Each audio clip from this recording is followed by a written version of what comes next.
This is Uncharted, a series of candid conversations about facing uncertainty. When we are called upon to be courageous, the strength of our leadership is tested. Red Direction has developed a library of resources to help you stay aligned, and in particular to develop your true north. Now, here's Jess. Listeners of the Bold Business Podcast, I am bringing you another Uncharted. This raw, candid, real conversation with business owners and business leaders just like you. This is incredibly important to recognize because we are not in this alone.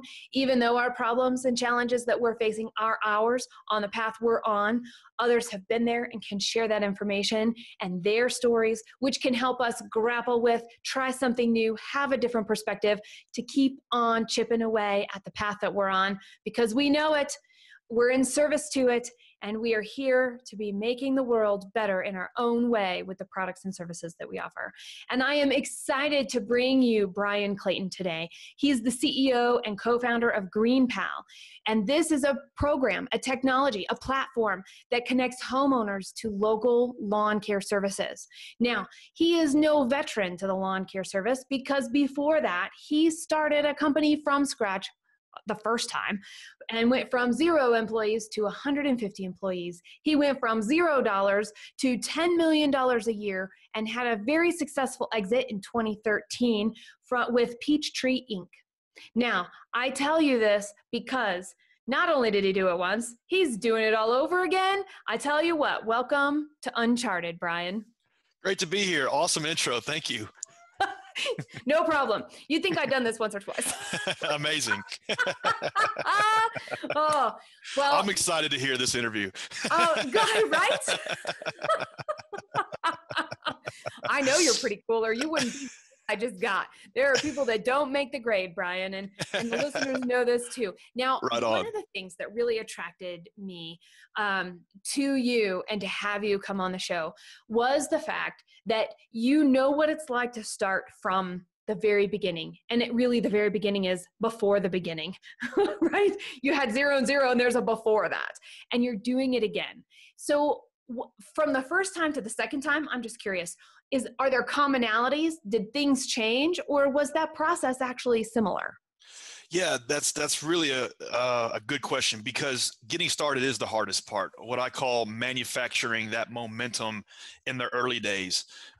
Peter Thiel calls it 0 to 1, going from nothing to actually something. And I've done it twice, and both times had some commonalities, some similar things, and they had some unique things. The first time business I started was just a lawn mowing business.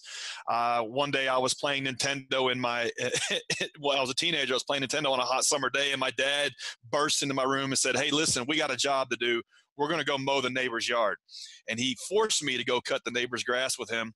And luckily he did, because after we were done, we made $20 and I was hooked. I was hooked on business ownership ever since. I was hooked on being my own boss. And I just started growing that little lawn mowing business. By the end of that summer, I had 5 or 10 customers. And throughout high school, I was mowing yards as a way to make extra cash. And then through college, I put myself through school mowing yards. And before I knew it, I was like 23 years old. I had 10 to 20 employees. And I had a real company that was starting to grow. And I just loved building this business, and really the business became an extension of who I was. And it was the thing that caused me to level up, the thing that caused me to become smarter, to learn new concepts like leadership and management and marketing and all of these things. And over a 15-year period of time, I grew that into a real company with over 150 people, and $10 million a year in revenue, and ended up selling that company in 2013. Starting all over again with Greenpal, I took everything I learned building that business and created a digital solution, the Uber for lawn care, if you will, for homeowners to be able to hire a lawn mowing service at the touch of a button. Starting that business was I thought it was going to be easy. I thought my 2 co-founders and I were going to build the first version, market it, and we would just be off to the races. But nothing could have been further from the truth for how it actually worked out. It was really tough getting it going in the early days.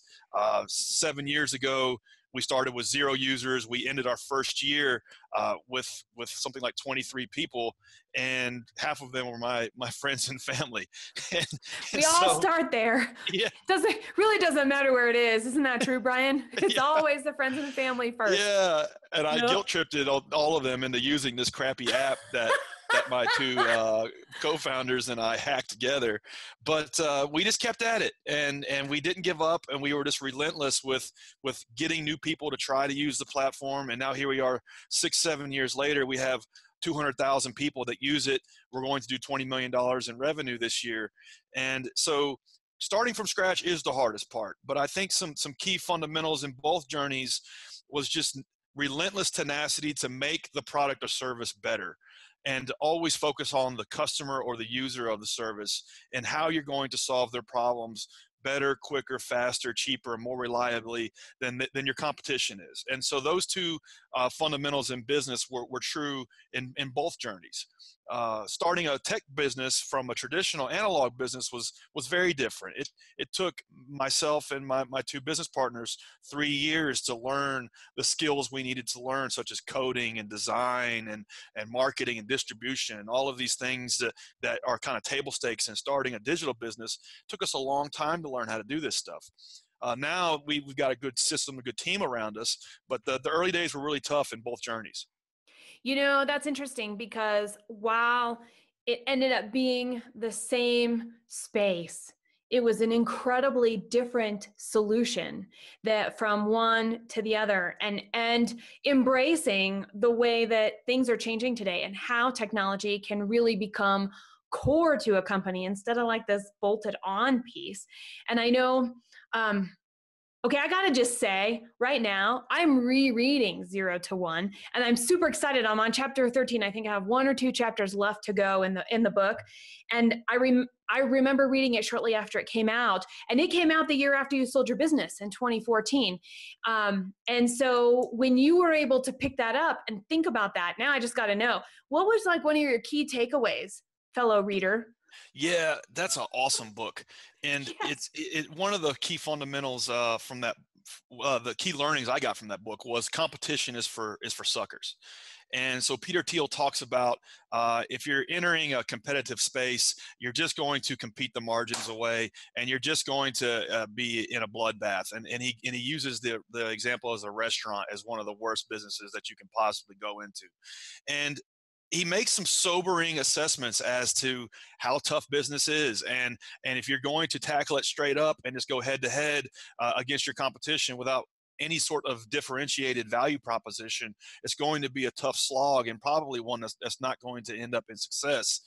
And what he talks about in the book is creating a type of business that almost has no competition, that looks almost like a monopoly from the outside, and uses examples like, he was one of the first investors in Facebook and in Google.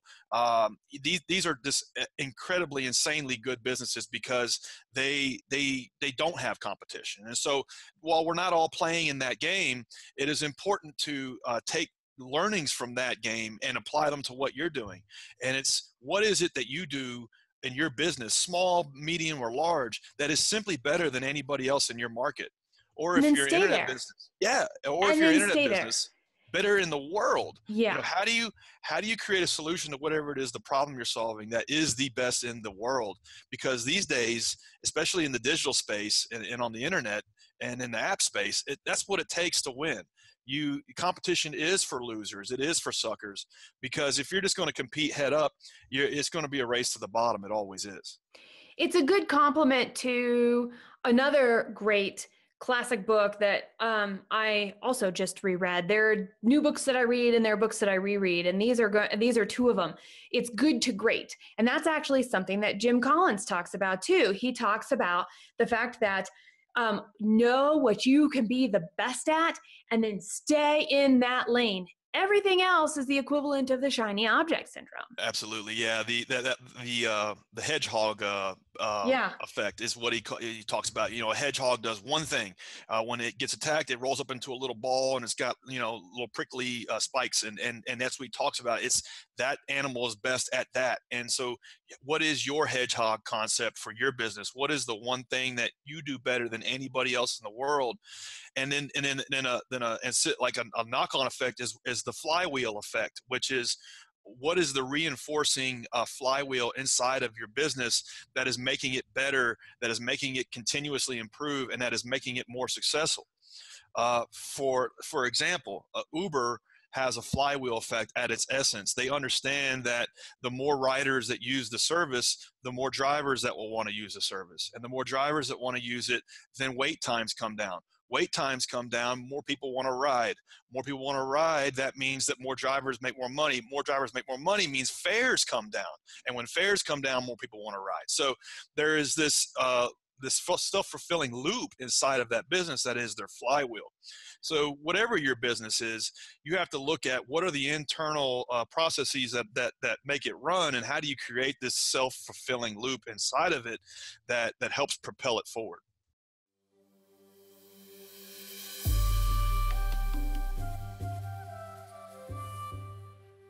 We here at Red Direction can only fund programming with the financial help of our supporter listeners.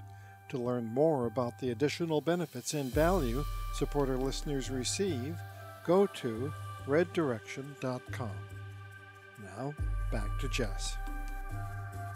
So, how do you stay in the lane that's best for Greenpal today and not get stuck with the shiny object syndrome? Oh my gosh, everybody's doing this because it's 2020. Or let's pretend it was 2018.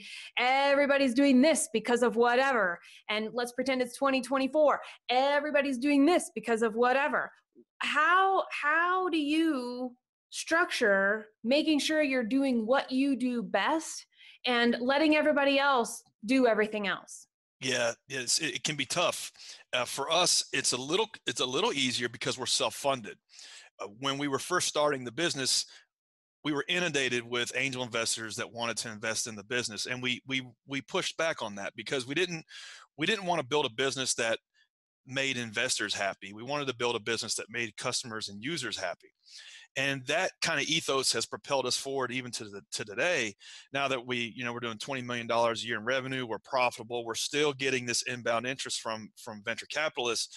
And for us, being self-funded has forced this kind of clarity in thinking and clarity in strategy to where you are focused on only one or two or three things. And you have this kind of maniacal focus on the user and on the customer.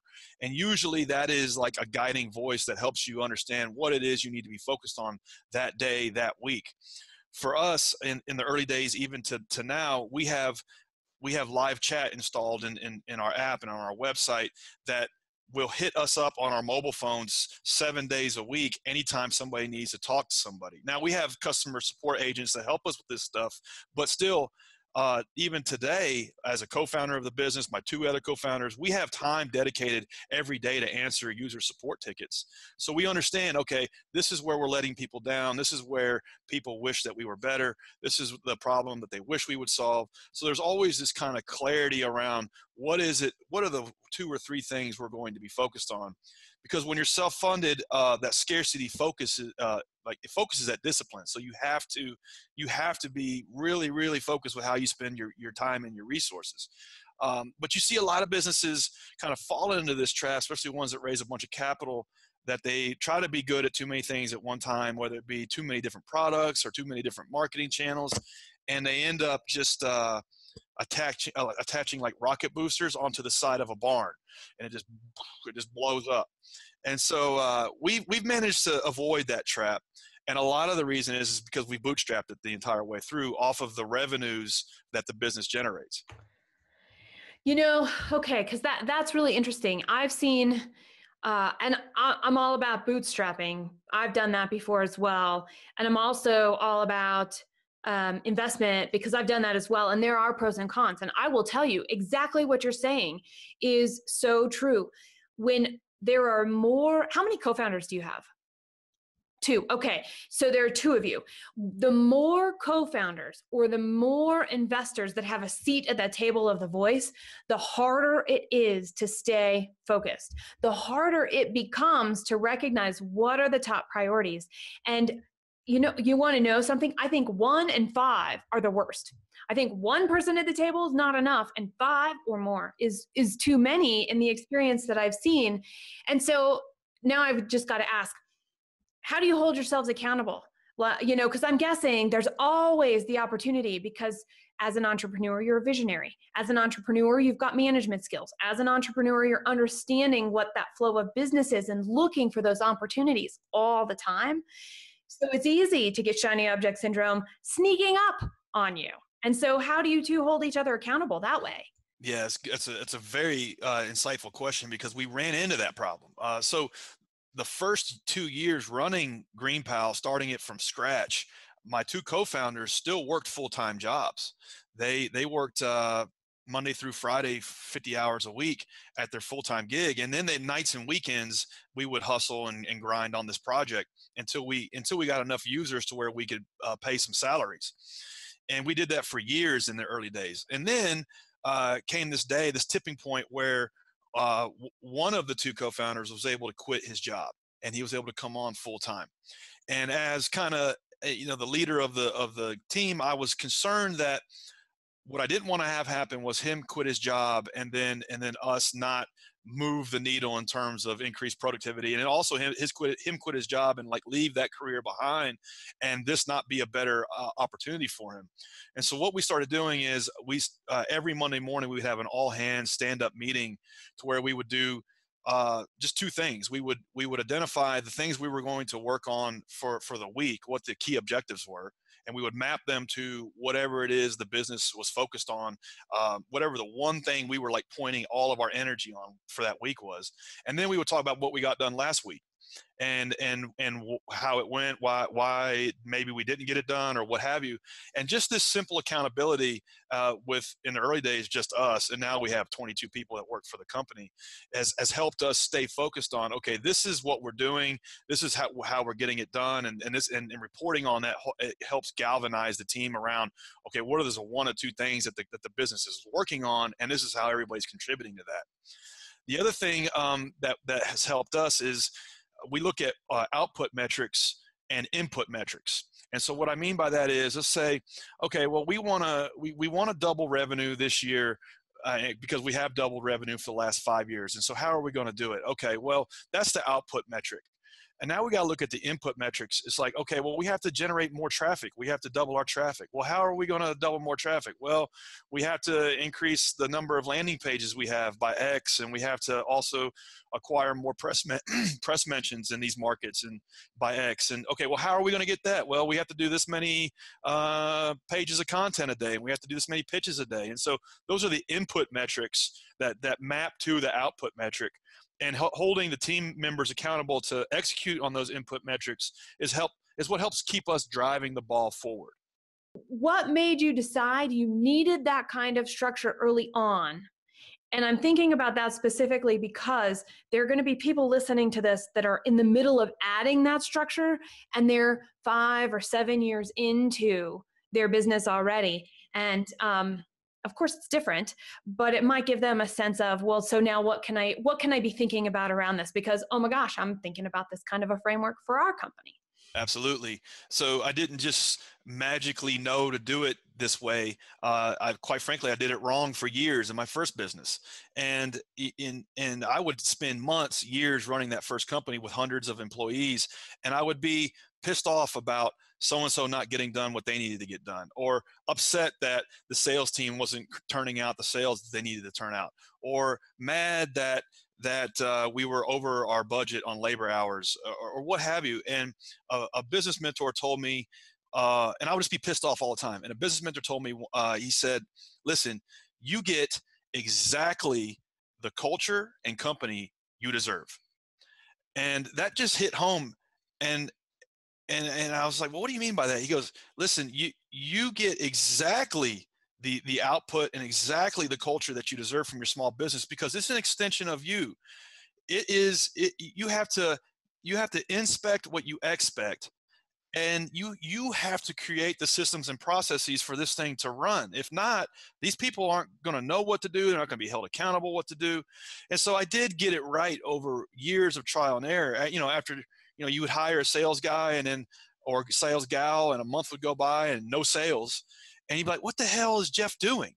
And that's your fault as the business owner. It's not Jeff's fault. It's your fault.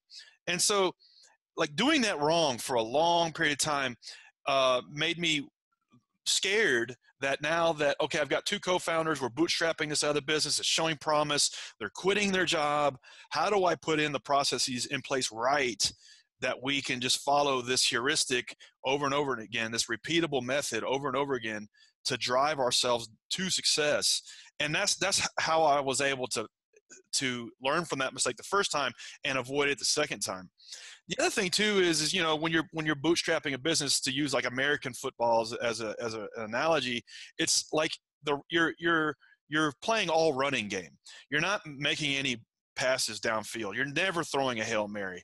And so this slow incremental success is the way that you're going to get to your goals. And so I knew that we would have to manage it down to the weekly, daily, even hourly basis of what are the inputs that we're going to be doing to map to the output. How much time do you take a week to think about your business, to think about Greenpal and where it's going? Or a percentage maybe? It's good question. In the early days of any business, so there's a balance between on it and in it. And so Michael Gerber's book, The E-Myth, talks about this a lot. It's just the holy Bible of small business.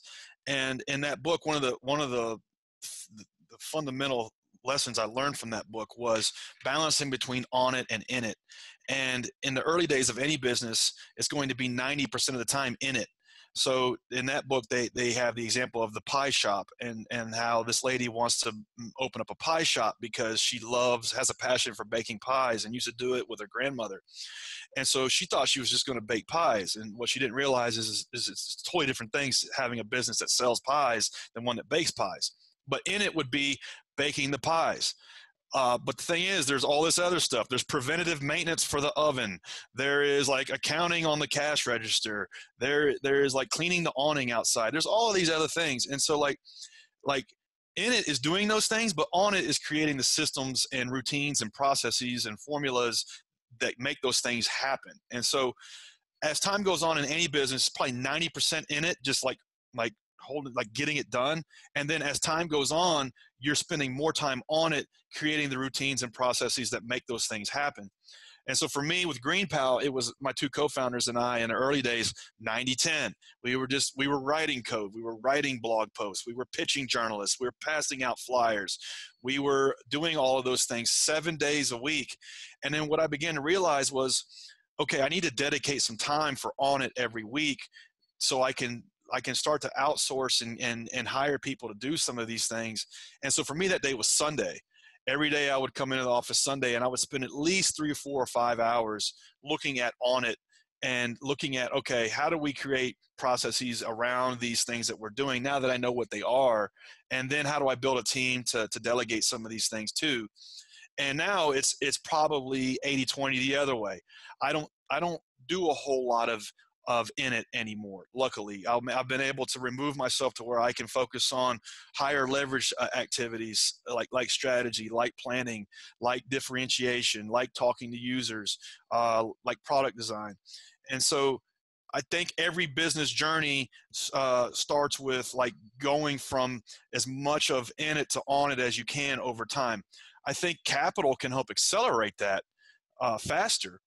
But it can accelerate it in an upward spiral or a downward spiral if you make the wrong choices and make the wrong bets. Isn't that interesting? Yeah. And it's funny because I'm thinking about it and I'm like, mine is constantly, it doesn't matter what's going on. Mine is constantly 20% of my time is dedicated. And that's something I've been doing for a while. And I'm getting to the place myself where I'm like, no, I think I need more. Yeah. And you feel it. But right. I don't know about you, but when I first started, I'm like, what am I doing here? And this is a waste of my time. You see this pile of whatever. And Yeah. do you see that, right? And so it's interesting because I know a lot of people won't take any time, and to get to 20% of time, which is about 4 hours a week, is an important thing. And I know my goal is to just have one day. That is like my part of my mission in the next couple of years, is how do you get to the one day, and switch even more and even more. And Absolutely. it's going to be interesting. To break out, you got to do that. You got to like pull yourself out of that box and put yourself into that box. And it doesn't happen fast. But one book that serves as a manual on how to do it is The 4-Hour Work Week. And while that book has somewhat of a misleading title, that book is about doing exactly what it is we just talked about for the last 3 minutes, which is how do you create processes and systems around yourself to where you can delegate a lot of these things to where you can focus on the higher leverage stuff. And what Stephen Covey calls in the book, The 7 Habits of Highly Effective People, he talks about these high leverage things as things that are important but aren't urgent. And so it's not necessarily like your email inbox. It's not necessarily like your 10 voicemails. It's these things that aren't necessarily burning the house down, but they're important. But a lot of times we don't focus on them. We don't give them any time because they're not necessarily urgent. So strategy and looking at like the strategic landscape and looking at the competitive landscape and thinking like a year, 2-3 years down the road, like these things aren't urgent, but they're very important if you're going to be successful. And like trying to take yourself out of this quadrant and put yourself into that quadrant is what helps you break out as a business owner and get out of like the self-employed zone and get into the business zone. Right. That's true. And I know it's interesting because I'm thinking about this. I'm like, well, does it work in different business models? And the answer is, my business model is very one-to-one. There's a one-to-many component, but the core of it is still one-to-one. And yours is a one-to-many model. And so there's going to be some differences in there. And I'm like, okay, now all I want to do is stay here and play all day. All right, can we look at the business models and can we figure out how that might work for everybody listening? We're not going to do that. But if you want to ever talk about it, we can totally break that down, Bryan. But see, this is where my brain goes because that's, yeah. And by the way, I am enjoying the fact that you're a reader. Well, I was a C student in high school and college. So I had to figure out ways to acquire knowledge from people that are much smarter than me and concepts that I could apply to whatever it is I'm doing. And Mark Zuckerberg's got a quote. He's like, you don't want to be a know-it-all. You want to be a learn-it-all. And if you're constantly willing to learn, constantly willing to like, rather than listening to music in the car, listen to a podcast, rather than watching season 3 of Yellowstone, turn on YouTube on your TV and watch a conference. If you're willing to do that over the course of 3 or 4 or 5 years, it can help. It's helped me level up. And the good news is we have access to these things. And they're in the late 90s when I was starting my first business, you didn't have access to these things. You might have had some antiquated business books. I remember I went to a conference one time and I bought audio cassette tapes. Like I have a few of those still. Like tapes of people in my industry that were talking about, what their secrets to success were. Like this stuff wasn't accessible as it is today. So now there's no excuse. Like you can pop up YouTube or Audible or Masterclass or what have you, and just slowly like fill your brain with knowledge. That's helped me a lot over the last 5 years. Do you put that on the work in? Do you put that in the work on your business, or do you have that as like a separate bucket? It's one of those on it things. And so I was going to say then, because I'm just thinking about it, I'm like, no, I like carve out 4 hours of protected time to only do business things. But then I'm thinking, and I'm like, no, I spend 2 hours a day at least meditating, reading, listening, hearing, seeking, conversing, all of those things. So so that's kind of an interesting thing about on the business. So if we're using our time wisely, we're actually leveraging it for more. So all of you out there who are thinking, oh my gosh, I'm only stuck in the to-do list. How about if you start with how much time do you spend reading a book? How much time do you spend on YouTube? And count that. And how about this? What are you doing there? Are you doing it to better yourself in your business? Then that's on the business time. Yeah. And for me, now this may not be healthy, but for me, I am my business. So my business is a scaffolding around me. And so like they're indistinguishable. And I've always had a passion for business. I'm wired to love it. And it is the thing that brings me joy.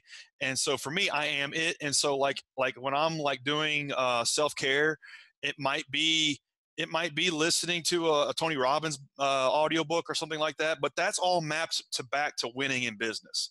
Now, not all people are that way, and that's fine, but that's what works for me. And it's interesting that you say that. And I think it's a fair point because, well, I'm the center of my business and everything that I have revolves around me. And I like to be able to go, okay, I'm going to take a vacation and things will still happen. So there's a difference between being the center of the business and actually being the center of the business, if you will, right? Because being able to unplug or to be able to take a day or go see Tony Robbins live the next time that's going to happen, or to unplug and be from everything else to be solely present in a virtual conference these days. It takes a lot of effort to do that. And I think it's harder to do a virtual conference when there's so many more things that keep your attention, to pull your attention away. And it requires a lot more discipline, I think, to really stay focused today.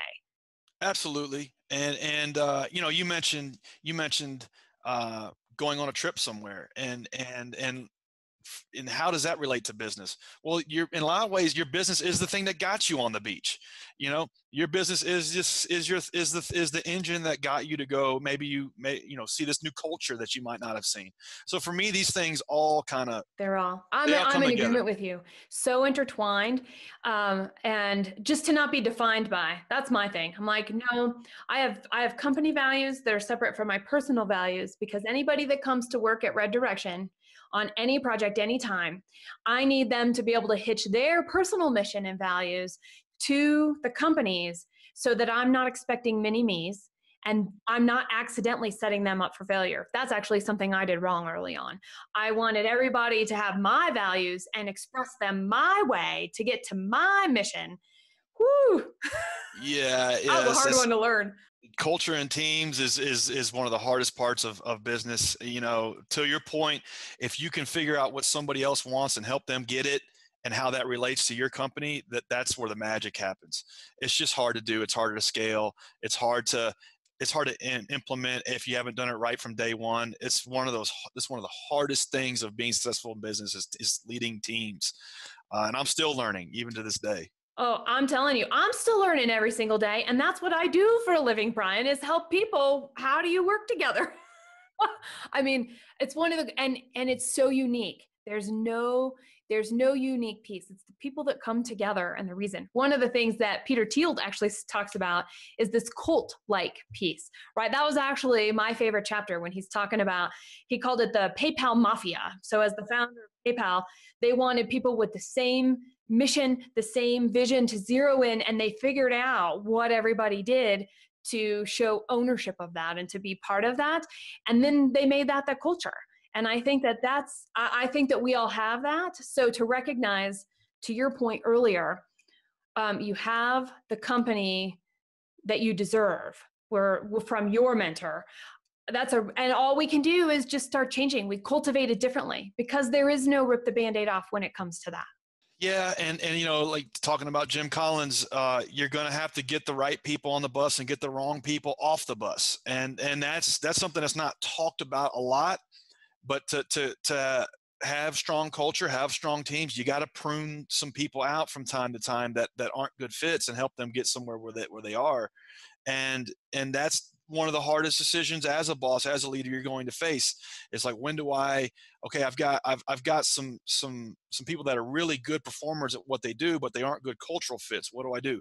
Well, as the leader, you're making a weaker decision for the group by keeping them on, and for that person actually too. And so coming to that necessary ending and having to prune them out of the organization is one of the harder decisions that as a leader you're going to make. But if you defer it and you delay it, it's actually a weak decision. And that took me a long time to learn.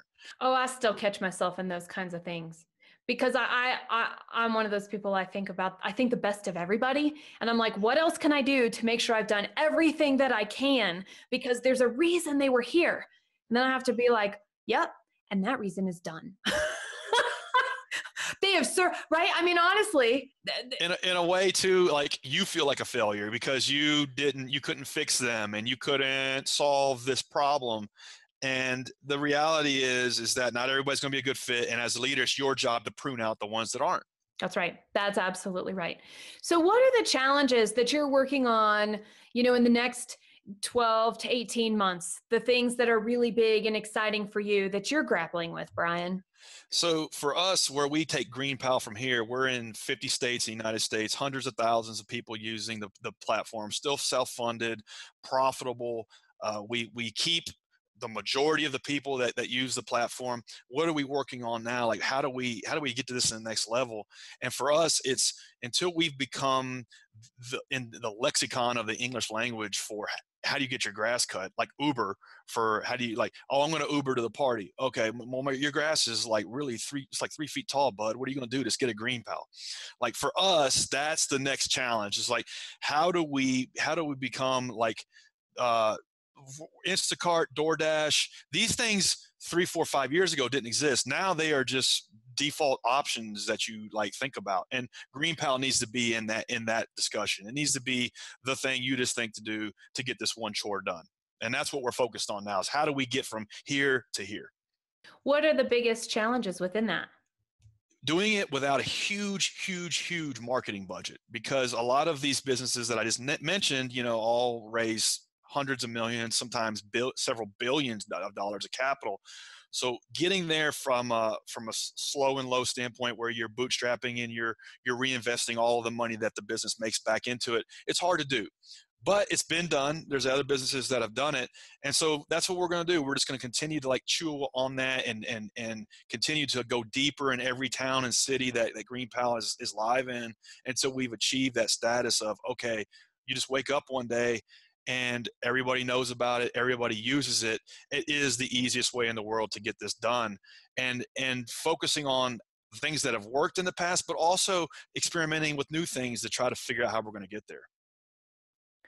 You heard it here, everybody. This is Bryan Clayton, co-founder of Greenpal. And I have to tell you, not only has this conversation been really exciting to me, I actually need to go back out. I think the next book I'm going to reread is going to be The E-Myth, because it sits right on my floor. Good to great, 0 to 1, and The E-Myth are all right there. And I'm like, okay, I think it's official. Amazing books. Really should read them once a year as a business owner. We all should. I'm telling you, there's something there. So you heard it here from Bryan, the things that he's working on, the things that he really learned looking back that he's able to take forward. And most importantly, the awareness of what action that is being taken that can propel forward using the best of all of the learning to date. So Bryan, thank you for being here, everybody. Thanks for listening in. Until next time. We here at Red Direction can only fund programming with financial help from our supporter listeners. To learn more about the additional benefits and value-added supporter listeners receive, go to reddirection.com. Chart your own course by taking advantage of Red Direction's Unstuck Quick Consulting Services and our vast library of information on the website. Visit reddirection.com. Remember, preparedness and the right perspective is absolutely necessary when you find yourself somewhere uncharted.